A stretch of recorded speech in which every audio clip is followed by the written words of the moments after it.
UPPL देरहायोब्लाथ' MCL' जानानै थागौमोन साधारन MCL खिन्थु दिनै हाग्रामा सारा बावहाय गेलेनाय लगे लगेनो सासे शिबखौ बिथांमोना मोननो थांसिगोन फेरेंगायाथ' दाखालिबो होनदोंना जोङो न' सिफायगोन नटिस होगोन आरोबाव सिफायबावगोन प्रमद बर'नि दैदेननायावनो जोङो इलेक्सन खालामगोन। आंनि गोदान भिडिअ आंनि अननाय आरो मोजां मोननायखौ आं सिगांग्रो जासिनाय थाबाय। नै गस्लाया माबायदि सिस्टेमनि खामानि मावदों नालाय ओंखायनो गस्लाफोरखौनो मोजां गारनाय जायाखै। जिखुनु हक जाया माने दा फैगौ जों बिटिसि बिसायख'थियाव सोर सोरनाव बोलोआ बांसिन दं दा बेखौ फेर फाथिलायगासिनो आरोखि। दा बिपिएफनिफ्राय मानाव गेदेर प्रमद बर' सारखौ गोबां खोथाजों बुंदों आरो इउपिपिएलनिफ्रायबो गोबां बेबायदिनो बिभिन्न खोथाजों जाबसिनलायगासिनो दङ। नाथाय रायजो राजाया सोरखौ होनानै सरकाराव लाबोगोन बेसो साननांगौ बाथ्रा। थ' प्रमद बर' साराबो माखासे खामानिखौ मावाखै नङा मावदों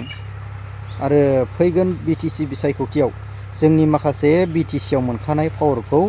जोङो लांजाफिनदों। नाथाय बेफोरखौ नायनानै रायजो राजाया बिपिएफखौ सापर्ट खालामगोन नामा बेबायदि मोनसे सम्भाबना आरो बेनि गेजेरजोंनो रेनजय बर'आ मा खोथा बुंदों गोबां गोख्रों खोथाजों जाबसिनगासिनो दङ आरो जोंनि नै दा 14 चिरां समस्तियाव बे हाग्रामा महिलारि सारा जुदि देरहायोबा 14 चिरां समस्ति हिसाबैनो सिब जागोन बेखौ निस्सय रायजो राजाया मिथिनानै दङ आरो रायजो राजाया लोब लोब हेफाजाब खालामगोन नामा नोंथांमोनहा खोनासंनानै लागोन। नाम्बार चिरांड समस्तियाव आस्राबारि प्राइमारियाव दिनै मोनसे जयनिं हाबाफारि लोगोसे जोंनि बिपिएफ हान्जानि मेल जादों आरो बावहाय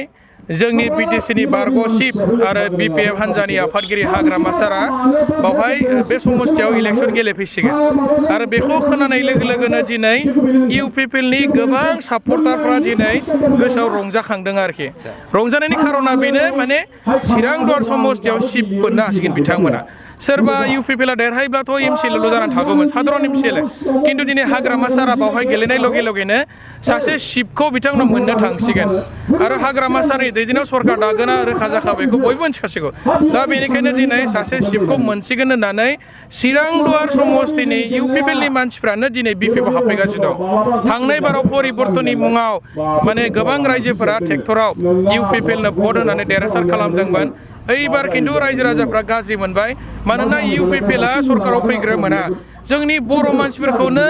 नटिस होनानै बिथांमोना दैलि इलेक्सन खालामगासिनो दङ। फेरेंगा बिथाङाथ' होनगासिनो दै इलेक्सना सोलिबाय थागोन आरो इलेक्सन खालामगोन प्रमद बर'नि दैदेननायाव जों इलेक्सन खालामगोन बेबायदि बुंनायनि उनाव माने चिरांडआवथ' रायजोफ्रा हानि मियादि फाटा गैखाया गोबाङानो हादान ओनसोलसो बे ओनसोलाव दा बेखौ आरो बांसिन गिबावबाय। चिरांल' नङा क'क्राझार जिल्लायावबो गोबां बर' मानसिफ्रा माने मियादि फाटा गैया उदालगुरियावबो गैया बाक्सायावबो हाजो ओनसोलाव गैया। फेरेंगा मोना बेबायदि वार्निं होनायखौ रायजोफ्रा दिनै गिदों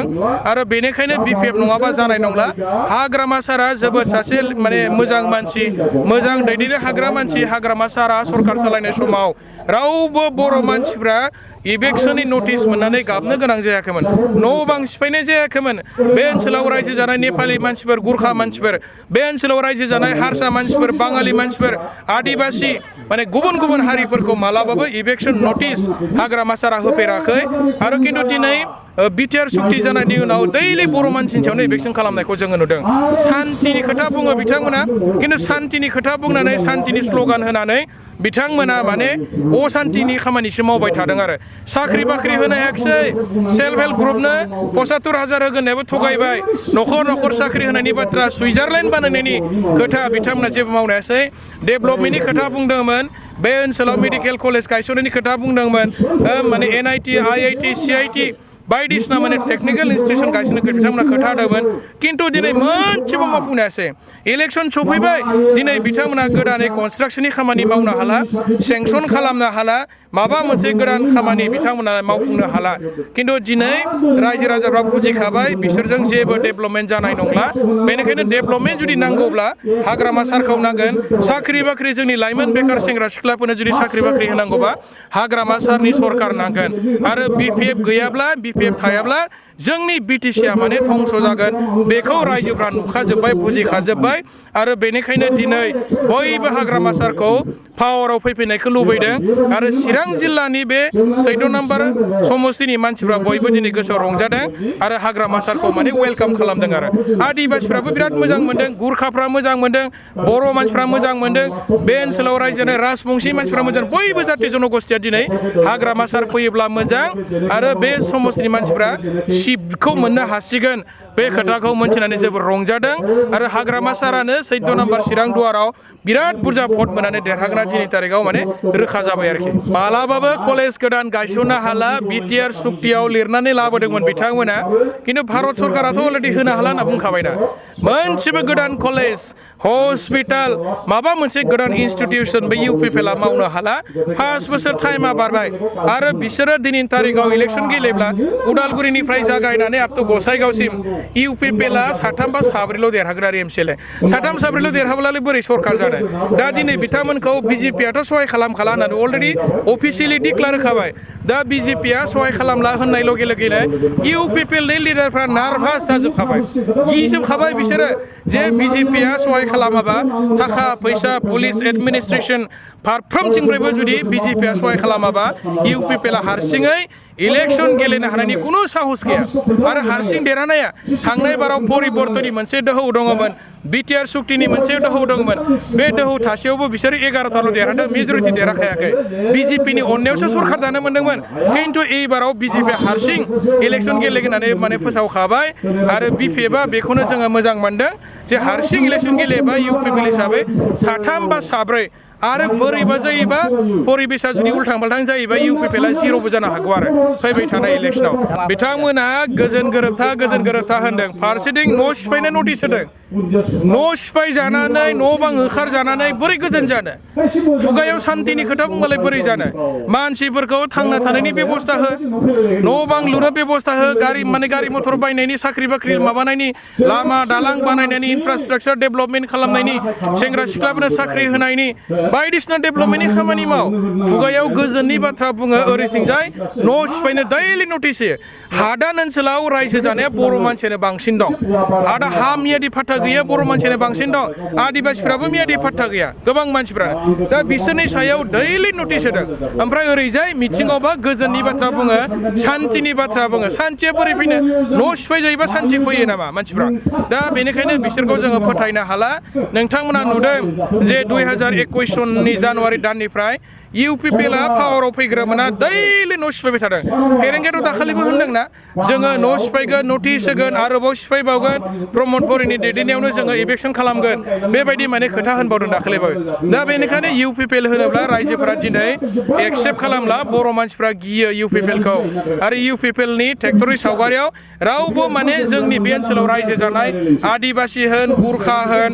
सोरबा माने राजबंशी असमिया होन बा बर' मानसिफोर रावबो दिनै ट्रेक्टराव भट होनो माने गोसो गैला हाग्रामा सारनि समावनो सान्थि रायजो जादोंमोन गोबां लाइमोन सेंग्रा सिख्लाफ्रा साख्रि मोनदोंमोन बिटिसिआ जौगादोंमोन गामि गामि लामा दालां इनफ्रास्ट्राक्चार डेभेलपमेन्ट जादोंमोन हस्पिटाल लुदोंमोन गोबां भेन्सार स्कुलखौ सरकारि खालामनाय जादोंमोन हाग्रामा सारनि समाव खिन्थु दिनै इउपिपिएलआ गावसोर सुक्तियाव लिरना लाबोसेयावबो बिसोरो मोनसेबो डेभेलपमेन्टनि खामानिखौ दिनै मावनो हायासै मोनफ्रोमबो बिथिङाव दिनै इउपिपिएलआ माने बिग जिर' जाबाय फेल जाबाय गामियाव हाबनो हानाय इस्यु गैला इउपिपिएलआ रायजो राजाखौ मा होननानै भट बिबावनो बिसोरलाय इस्युआनो गैला दिनै प्रमद बर'नि खुगायाव थगायनांगौखौ थगायखाजोब्बायलै थगायनानै जोबफैबाय मा गोदान खोथा बुंबावनो इउपिपिएलआ दिनै दा बेनिखायनो दिनै इउपिपिएलखौ थगायग्रा मोनसे पार्टि हिसाबसो लायो आरोखि दा जोंनिफ्राय खारलांनाय नेताफोरखौनो बिसोरो दाय सप'जना दैलि रायबाय थानाय जों नुदों बिराद लासिं खालामगासिनो दङ जोंनिफ्राय थांनाय नेताफोरखौ दाय सप'जनानै 17 बोसोर बिपिएफआ जेबो मावाखैनो बिसोरखौनो खोनासंगासिनो दं 17 बोसोरावथ' बिसोरनो डिपुटि चिफमोन 17 बोसोरावथ' बिपिएफआव हाबैनाय बै नेतायानो मिनिस्टार जानानै दंमोन दैलि बिसोरखौनो रायगासिनो दाय सप'जनानै दा बेनिखायनो रायजोफोरा बुजिनांगौखौ बुजिखाजोब्बाय एबार आरो इउपिपिएलआ रायजोखौ थगायनो हानायनि जेबो इस्यु गैला बिसोरनाव जेबो पइन्टस गैला आरो इउपिपिएल सरकारा मालाबाबो देरहासार जानो हाला रायजो राजाफोरनो गोदान खामानि सेंसन होनानै साख्रि बाख्रि होनानै टाइमाबो बारबाय 1 मास 1.5 मासनि गेजेरावनो इलेक्सन नटिस फैखासिगोन चिरां समस्तियाव मानाव गेदेर हाग्रामा महिलारि सारा जुदि जोंनि 14आवनो जुदि देरहालाङोबा थ' रायजो राजानि थाखाय मोजां सम्भाबना फैगोन नामा। आरो दा फैगोन जेन बिटिसि बिसायख'थि बिटिसि बिसायख'थियाव जों सोर दोलोखौ देरहाहोनानै सरकाराव लाबोयोब्ला जोंनि बर' रायजो राजा आरो जनसाधारन गासै जनगोष्ठीफोरनि सायाव लामा दालां गोबां बिभिन्न गोबां साख्रिफोरनि पस्ट ग्रेड बेफोरबायदि खालामगोन नामा। आरो रायजो राजाया दा सोरबा बुंगासिनो दङ जोंनो सिगां अल्ड इज गल्ड ना। आरो सोरबा बुंदों दे दाख्लैबो माबानिफ्राय गसाइगाव थिंजायनिफ्राय सासे इउपिपिएलनि सापर्टार बुंबाय जेनो हाग्रामा बिटिसि सुक्ति खालामनाया मोनसे मानसि बुथारनायनि सुक्ति। खिन्थु बियो जाथाव नङा जे माखासे समाव जेनो दस्रा मालाय जाथिनि थुनजलायनायजों बा दस्रानि आसामनि सिएमफोरनि थुनजलायनायजों जोंनि बर' समाजाव दानलाय बुलाय सोलाय जाबाय। नाथाय बेफोरखौ जोङो दा लाबोनो नांला। जोङो माबा मोनसे जेने पलिटिकेलाव जिखिनि बाथ्रा दान्थेलायगोन खिन्थु जोंनियाव बेबायदि हार्ड एबा डाइरेक्ट बेबायदि खोथाजों उलुं गुजुं खालामलायनायखौ बेखौ लाबोयैया मोजां। आरो जोङो जुदि लाबोआखैमोनब्ला मानाव गेदेर हाग्रामा महिलारि सारा बे समाव बिटिसियाव गोबां बिटिसिनि जे पावार एन्ड फांसनखौ बानायनानै लायो बिटिसिनियावनो गोहो दंखायो खिन्थु बेखौ नङा एबा गाज्रि बैबायदि बुलाय सोलाय खालामदों होननाया एसे